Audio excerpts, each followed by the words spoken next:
Hi guys, I am doctor Pratibha और आज मैं आपको अपनी लाइफ की एक छोटी सी स्टोरी सुनाने जा रही हूँ। आई डोंट नो ये स्टोरी है कि नहीं, बट मैं बताने जा रही हूँ। और स्टोरी की थीम है मैंने अपनी स्कूल में अपनी क्या क्या एम्स लिखी थी बचपन में से, मतलब मैं क्या क्या बनना चाहती थी और इन देन मैं कैसे डॉक्टर बन गई। तो अगर मैं आज याद करूँ तो जब से मैं अपनी होश में हूँ, जब से मतलब मुझे पता लगा है कि ज़िंदगी में मुझे क्या कुछ बनना होता है एंड ऑल, तो मेरी ज़िंदगी की सबसे पहली एम थी क्रिकेटर बनना।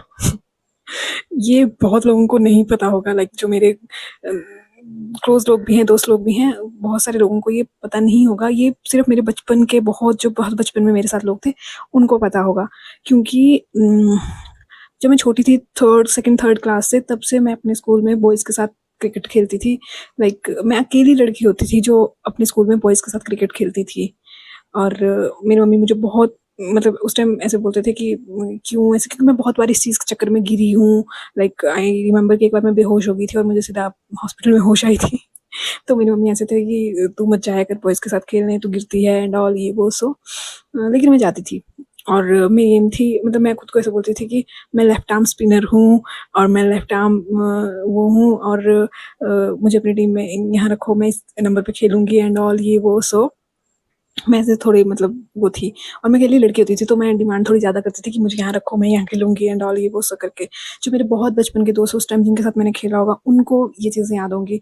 आज मेरी उनमें से बहुत सारे लोगों से अब कॉन्टैक्ट भी नहीं है, पर जिन से है वो आज भी मुझे बोलते हैं कि प्रतिभा तुझे याद है कि तू ऐसा बोलती थी, ऐसा करती थी और तू लेफ्ट आर्म स्पिनर बोलती थी खुद को एंड ऑल, ये वो सो करके। तो या मतलब मैं उस टाइम क्रिकेटर बनना चाहती थी और मैं बहुत क्रिकेट, क्योंकि मैंने बहुत बचपन से क्रिकेट देखना शुरू कर दिया था। मतलब मैं अपने घर में अपने भाई बहनों में सबसे बड़ी हूँ। मुझे आई डोंट नो क्यों ऐसे मेरे अंदर ये चीज़ आ गई थी, पर मैंने क्रिकेट देखना शुरू कर दिया था। उस टाइम रिकी पॉन्टिंग और साइमंड्स एंड ऑल खेलते थे ऑस्ट्रेलिया की तरफ से, एंड मुझे बहुत डर लगता था उनको देख के। तो हाँ, पर उसके बाद मैं बोर्डिंग चली गई आफ्टर 5th क्लास, और इस चीज़ से मैं थोड़ा साइड हो गई, क्योंकि बोर्डिंग में मतलब सब वहाँ के रूल्स एंड रेगुलेशंस के अकॉर्डिंग चलता है और वहाँ पे क्रिकेट एंड ऑल नहीं था खेलने के लिए।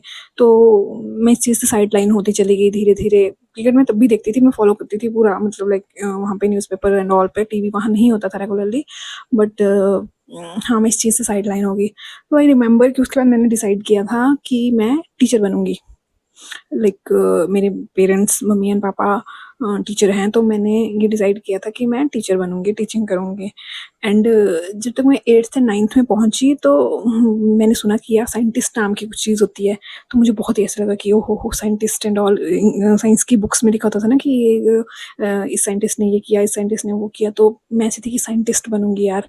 मतलब क्योंकि मैं एकेडमिकली अच्छी थी, और तो मुझे ऐसा था कि हाँ, चलो ये लिख देते हैं एम। तो मैं ये लिख देती थी 8th में कि ये पहले 6th 7th में टीचर, उसके बाद मैं ऐसे की थी 8th में कि साइंटिस्ट।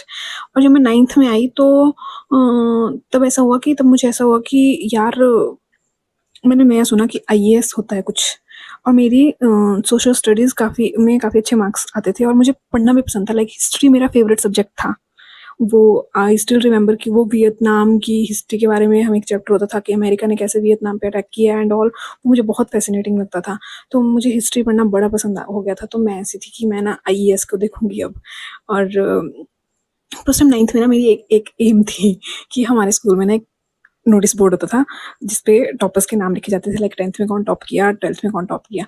तो 9th और 10th में तो ना मेरी एक वो एम हो गई थी कि क्योंकि मैं पढ़ने में ठीक थी और मेरा ऐसा था कि मेरा नाम इस बोर्ड पे होना चाहिए। मतलब मैं याद करूँ तो मुझे ऐसा लगता था कि मैंने हर रोज़ यही सोचा 9th 10th में कि मेरा नाम 10th के रिजल्ट के बाद इस बोर्ड पे होना चाहिए, और उसके आगे मुझे कुछ पता नहीं था कि क्या करना है। हाँ, बैक ऑफ द माइंड में ऐसा था कि आईएएस करूँगी, मैं आर्ट्स रख लूँगी 11th में, और मैं ये आईएएस बनूँगी, लेकिन उससे पहले 10th के टॉपर बोर्ड पे मेरा नाम होना चाहिए। तो मुझे याद है मेरी एक हिंदी की टीचर ने मेरे से पूछा था कि प्रतिभा क्या करना चाहती है तू ऐसे आगे लाइफ में, और तो मैंने बोला था कि मेरा ना एक ही गेम है कि 10th की बोर्ड पे मेरा नाम हो। एंड और वो हुआ भी, मेरा नाम लिखा गया 10th के बोर्ड पे, उस पे टॉपर्स बोर्ड पे, और मैं बहुत खुश हुई। लेकिन मेरे एक टीचर्स थे, उन्होंने मुझे सजेस्ट किया कि यार तू ना साइंस ही ले, और उसमें अच्छा करेगी तो उसके थ्रू भी तो आगे आईएएस बन पाएगी, तो ऐसा कर तू साइंस ले ऐसे। तो फिर मैं ऐसे कंफ्यूज हो गई कि यार अच्छा साइंस तो मैं मेडिकल लूँ कि नॉन मेडिकल लूँ। उसमें भी बहुत कंफ्यूजन रही, बहुत सारे लोगों ने मुझे ऐसे बोला, क्योंकि मेरा मैथ्स अच्छा था तो उन्होंने मुझे बोला कि मैथ्स अडॉप्ट कर। मेरे पेरेंट्स तो ऐसे थे कि मैथ्स ले ले या देख ले, मतलब ऐसे से। पर पता नहीं क्यों, मतलब हमारे स्कूल में खुद अलॉट होते थे चीज़ें 10th के मार्क्स के हिसाब से कि नॉन मेडिकल मिला या मेडिकल मिला या कॉमर्स या कुछ भी, तो मुझे नॉन मेडिकल अलॉट हुआ था। तो आई डोंट नो मेरे दिमाग में क्या आया, मुझे आज भी याद है वो मोमेंट कि पता नहीं सडनली एकदम मैं जहाँ मुझे मुझे वो परफॉर्मा मिला तो मैंने सर को बोला कि सर मुझे नहीं चाहिए मैथ्स, मुझे ना साइंस चाहिए, सॉरी बायोलॉजी चाहिए। तो सर भी ऐसे थे कि क्यों यार, मतलब लोग सारे इस चीज़ के लिए वो हैं, तो मैं ऐसे थी कि नहीं नहीं मुझे ना बायोलॉजी चाहिए, और मैंने मेडिकल ले लिया। और उसके बाद भी मुझे काफ़ी लोग बोलते रहे कि प्रतिभा नॉन मेडिकल देख ले, नॉन मेडिकल देख ले। तो आई रिमेंबर कि जब मैं 11th में थी तो उसके बाद मेरे कुछ एग्जाम हुए थे ऐसे जो नॉर्मल एग्जाम्स होते थे, और मेरे ना फिजिक्स में बहुत गंदे नंबर आए थे। तो मेरे फिजिक्स वाले टीचर ने मुझे बोला था कि अभी भी ज़्यादा टाइम नहीं बीता है प्रतिभा, 3-4 महीने हुए हैं, मैथ्स ले ले, फिजिक्स भी अच्छा हो जाएगा और सब अच्छा हो जाएगा। पर मैं ऐसी थी कि नहीं नहीं अब तो ले लिया बायोलॉजी, और नहीं ऐसे से। और उसके बाद मुझे कुछ पता नहीं था कि मुझे लाइफ में क्या करना है। मैंने कभी ये नहीं लिखा कि हाँ मैंने बायोलॉजी ले लिया तो मैं डॉक्टर बनूंगी या कुछ भी। मतलब मैं ठीक थी पढ़ने में, तो मेरे आसपास के सारे लोगों ने ये अज्यूम कर लिया था कि मैं डॉक्टर ही बनूंगी, पर मेरे माइंड में ऐसा कुछ नहीं था, मुझे कुछ पता ही नहीं था कि मुझे आगे क्या करना है क्या नहीं। और तो इस तरह मैंने 12th भी मैंने पास कर ली। और फिर उसके 12th के बाद जब मैं घर आई तब भी मुझे कुछ पता नहीं था कि क्या करना है क्या नहीं करना है। मैंने सिर्फ नीट का एग्ज़ाम दिया था, और उसके बाद मैंने कोई उसके अलावा मैंने कोई एग्ज़ाम भी नहीं दिया था। और तो मुझे कुछ भी पता नहीं था कि क्या करना है, और मेरे नीट के एग्ज़ाम में भी मेरे कुछ खास मार्क्स आए नहीं थे।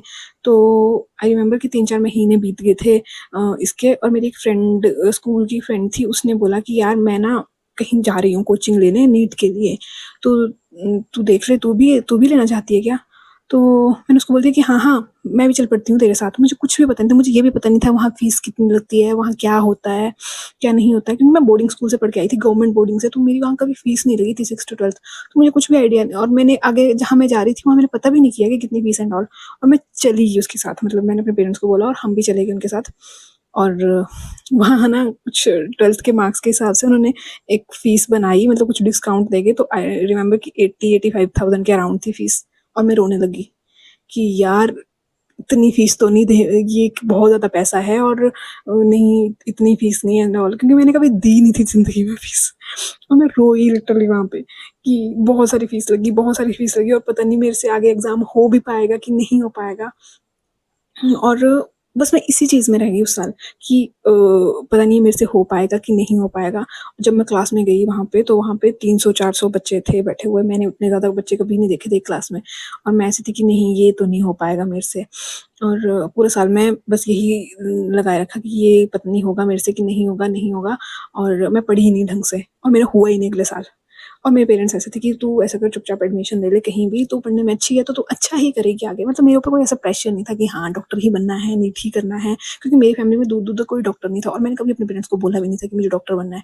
मैं चली गई थी बस ऐसे कोचिंग लेने, और ना ही मेरे पेरेंट्स ने कभी ऐसा सोचा था कि मैं डॉक्टर बनूँ।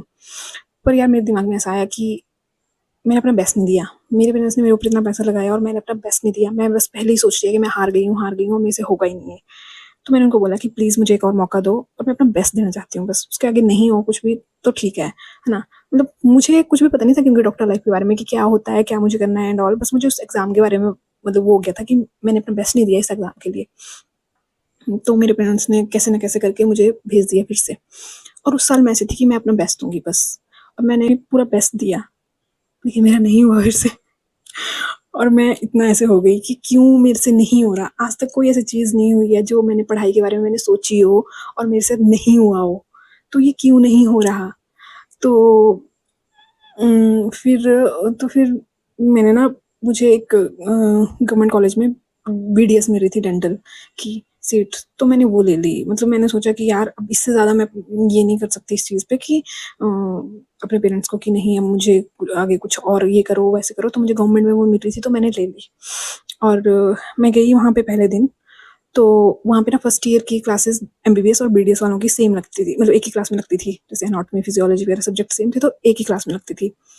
और पता नहीं सडनली मुझे ऐसे मतलब ऐसे फ़ील हुई कि यार मतलब मेरे से क्यों नहीं हुआ ये? लाइक मतलब क्योंकि मैंने हमेशा ना बचपन से मैं मतलब मुझे ऐसा लगा कि मैं स्मूथली चलती आई हूँ, लाइक ठीक है मेरे अच्छे मार्क्स आ गए, मुझे पता है कि मैं ठीक पढ़ती हूँ, मेरे अच्छे मार्क्स आ गए, कभी मैंने ऐसा फेलियर देखा नहीं था, ना मुझे ऐसा फील हुआ था कि मतलब ऐसे कि मेरे से कुछ नहीं होगा एकेडमिकली या कुछ भी ऐसे। तो मुझे बहुत बुरा लगा, मैं पहले दिन के बाद मैं गई नहीं कॉलेज, मैं हफ्ता नहीं गई उसके बाद कॉलेज, और मैं रोती रही अपने पीजी में बैठ के कि मुझे नहीं जाना है, मुझे ये मैं कहाँ आ गई हूँ, मतलब मुझे नहीं ये सब करना है एंड ऑल ऐसे से। तब मेरी एक फ्रेंड थी वहाँ पे, वो भी मेरे ही कोर्स में थी, तो उसने मुझे बोला कि यार बहुत सारे सीनियर्स हैं ना जो हमारे वो एक ट्राई देते हैं इस चीज़ के लिए, लाइक इसके एंट्रेंस के लिए एक बार फिर से, तो ऐसा करते हैं कि हम भी उनसे थोड़ी गाइडेंस ले लेते हैं जिन जिनकी हुई है सिलेक्शन, और इसके साथ साथ एक बार एग्जाम दे के देख लेते हैं फिर से, क्योंकि हमारे मार्क्स ऑलमोस्ट कट ऑफ से थोड़ा ही पीछे थे। तो मैंने बोला ठीक है यार, मतलब बहुत 1-2 महीने हमने इस चीज़ पे बड़ा ऐसे चिंतन किया कि क्या करें, क्या नहीं करें, क्या करें, और हमने कई करना शुरू करा, थोड़ा-थोड़ा तैयारी करना शुरू करा। तो पर मैंने बिल्कुल ऐसे मैंने कुछ बैक ऑफ द माइंड रखा नहीं कुछ भी कि हाँ ये कर लूँगी, ऐसा कर लूँगी, वैसा कर लूँगी। मैंने सोचा कि ठीक है थोड़ा-सा एक लास्ट ट्राई एक बार दे देती हूँ, है ना? अगर हो गया तो बढ़िया, नहीं हो गया तो फिर मैं एक्सेप्ट कर लूँगी कि यही है एंड ऑल। और मैंने बिल्कुल रिलैक्स माइंड से दिया था उस टाइम, मुझे याद है, और मेरा हो गया, फाइनली हो गया। मुझे बहुत खुशी हुई सच में कि यार ये तो हो गया, मतलब मैं कर सकती थी, मतलब ऐसे से मुझे आगे चीज़ किस चीज़ से कुछ लेना नहीं था, मुझे बस ये था कि मेरा ये एग्ज़ाम हो गया जो मेरे से हो नहीं रहा था। मतलब वो होता है ना, मुझे ऐसा लगा कि शायद थोड़ी-सी मेरी ईगो ऐसी हो गई थी कि मेरे से क्यों नहीं हो रहा है ये। इसलिए मैं उस एग्ज़ाम के पीछे पड़ गई थी, लाइक नीट यूजी के पीछे की थी। मैंने 2 साल लगाए उस चीज़ के पीछे और मेरा हुआ नहीं, है ना? और मेरे से क्यों नहीं हो रहा था, और जब मेरा हुआ तो मेरा ऐसा हो गया था कि हाँ, मैंने कर लिया ये एग्ज़ाम, मैंने ऐसा मतलब हो गया मेरे से और मैं कर सकती थी इसको। तो और उसके बाद फिर हाँ कि अब डॉक्टर बन जाऊँगी एंड ऑल ऐसे-ऐसे। पर धीरे-धीरे जब मैं मतलब उस प्रोसेस में गई आगे एमबीबीएस में ऐसे-ऐसे, तब मैं धीरे-धीरे मैंने मतलब जब मुझे टाइम मिला इन सब चीज़ों को सोचने का, तो मुझे धीरे-धीरे ऐसा रियलाइज़ हुआ कि मैंने लाइफ़ में कभी नहीं सोचा था ये, कि लाइक ऐसे कि मैं डॉक्टर बनूँगी, ऐसे मतलब लाइक पेशेंट्स को ट्रीट करना एंड पेशेंट के बारे में सब जानना, डिसीज़ेज़ के बारे में, मतलब जो डॉक्टर लाइफ़ का एक वो होता है, प्रोफ़ाइल होती है, उस लाइफ़ के बारे में। मैंने कभी नहीं सोचा था ये कि ऐसे, जैसे कईयों के पेरेंट्स डॉक्टर होते हैं, उनके घर में कोई डॉक्टर होता है, तो वो उनको देख-देख के इंस्पायर हो जाते हैं कि हाँ, हम भी ऐसा करेंगे, हम भी ऐसा करेंगे। और कईयों की पहले से स्टार्टिंग से एम होती है बचपन से कि हाँ, डॉक्टर बन गए जैसे, मतलब मेरे मैक्सिमम जितने फ्रेंड्स हैं, अगर मैं आज उनसे पूछूँ कि तुमने लिखा था बचपन में, मैंने मैंने पूछा है उनसे काफ़ी बार कि तुमने लिखा था क्या बचपन में? तो वो बोलती थी कि हाँ, हमने तो लिखा था, सेकंड थर्ड में भी हमारी एम ऐसी थी कि डॉक्टर बनेंगे, डॉक्टर बनेंगे। पर मैं खुद सोचती हूँ तो मैं सोचती हूँ मैंने कभी नहीं लिखा था और मैंने कभी सोचा नहीं था कि ऐसे मतलब कि हाँ, ये वर्क प्रोफाइल मुझे चाहिए और ऐसे होनी चाहिए मेरी लाइफ़ या कुछ भी। अ, तो मुझे रियलाइज़ तो फिर मैंने सोच जब मैंने अब फिर जब मैंने याद किया पीछे मुड़ के, तो मैंने ध्यान से याद किया तो मुझे याद आया कि मैंने कभी भी नहीं लिखा था। लेकिन इन द एंड कुछ ना कुछ जितने भी जो भी इवेंट्स हुए धीरे-धीरे वो लीड किए इस चीज़ में और आज मैं यहाँ पहुँची। और मुझे कोई रिग्रेट नहीं है आज इस चीज़ का कि हाँ, या मेरे नीट यूजी में 1 साल लग गया था, पहले साल मैंने पढ़ा नहीं था, दूसरे साल मैंने पढ़ा लेकिन मुझे मिला नहीं था कुछ भी। क्योंकि उस चीज़ से मुझे ऐसा लगा कि मैंने उससे पहले कभी कोई फेलियर्स देखे नहीं थे एज़ सच, किसी भी लेवल पे नहीं, छोटे से छोटे लेवल पे भी नहीं देखा था। लेकिन वो फेलियर्स जब मैंने देखे तो आज मुझे अच्छा लगता है उन सब चीज़ों से, क्योंकि आज मुझे एज़ सच बहुत डर नहीं लगता फेलियर्स से कि हाँ, मैं अगर फेल हो जाऊँगी तो मैं क्या करूँगी? मतलब उस चीज़ से मुझे भगवान पे विश्वास हो बहुत ज़्यादा हो गया। ऑलरेडी पहले था, पर उस चीज़ से मेरा विश्वास और ज़्यादा गहरा हो गया कि जो भी होता है वो एक अच्छे के लिए होता है। अगर मैं जब मैंने सेकंड टाइम पे अपना बेस्ट देने की कोशिश करी थी या बेस्ट दिया था, अगर मुझे तब भी कॉलेज मिल जाता, कोई भी एमबीबीएस मिल जाता या कुछ भी मिल जाता, तो शायद जो लोग मुझे जब मुझे एमबीबीएस मिली तब मिले अपने कॉलेज लाइफ में, वो नहीं मिल पाते मुझे। मतलब लाइक मैं बहुत ग्रेटफुल हूँ उन लोगों के लिए जो भी मेरी लाइफ में हैं, कॉलेज की वजह से जो मेरी लाइफ में आए हैं। तो अगर मैं 1 साल पहले भी चल जाती ना तब भी मुझे वो लोग नहीं मिलते। तो मुझे ऐसा लगता है कई बार कि जो भी मतलब मुझे क्या लगता है सच ही है ये कि जो भी होता है वो अच्छे के लिए होता है। हमें किसी एक टाइम पे फ़ील हो रहा है कि क्यों ये हमारे साथ क्यों हो रहा है, क्यों हो रहा है, हमारे साथ ही क्यों हो रहा है? पर इन द एंड सब बहुत अच्छा होता है।